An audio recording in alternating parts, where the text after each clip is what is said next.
Assalamualaikum sahabat syariah semuanya, saya Friska Devi, founder @ngertisaham.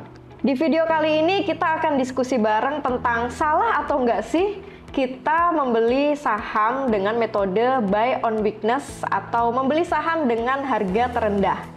Dalam analisa teknikal ada beberapa jenis atau metode dalam membeli saham, yaitu ada dua yang sering kita dengar. Yang pertama ada buy on breakout, dan yang kedua ada buy on weakness. Lalu kita harus memahami apa itu buy on weakness.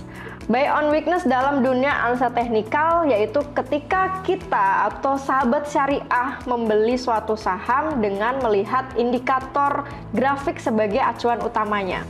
Ketika harga saham sudah menunjukkan batas bawah atau sampai support, disitulah waktu yang dianggap tepat untuk membeli saham karena diharapkan ada potensi kenaikan saham.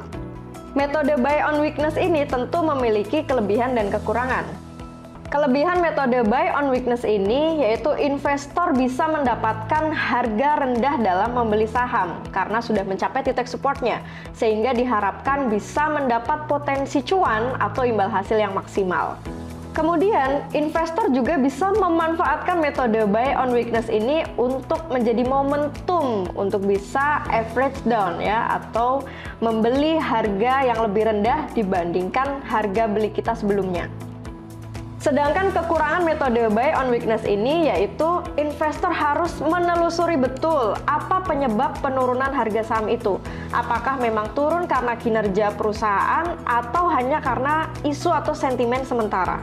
Kemudian bisa terjadi false break yang biasanya akan menyebabkan saham perusahaan tersebut mengalami penurunan atau downtrend dari sisi harga.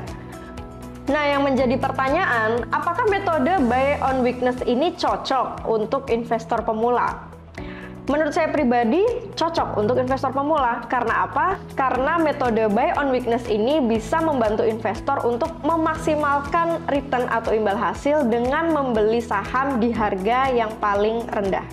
Asalkan investor juga mampu untuk menentukan kapan waktu yang tepat untuk cut loss atau membatasi kerugian dan kapan waktu untuk taking profit atau mengambil cuan.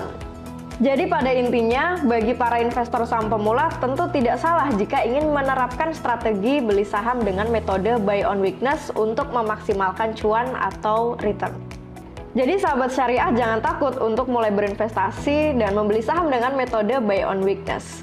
Terima kasih sahabat syariah semuanya. Wassalamualaikum warahmatullahi wabarakatuh. Bank Syariah Indonesia.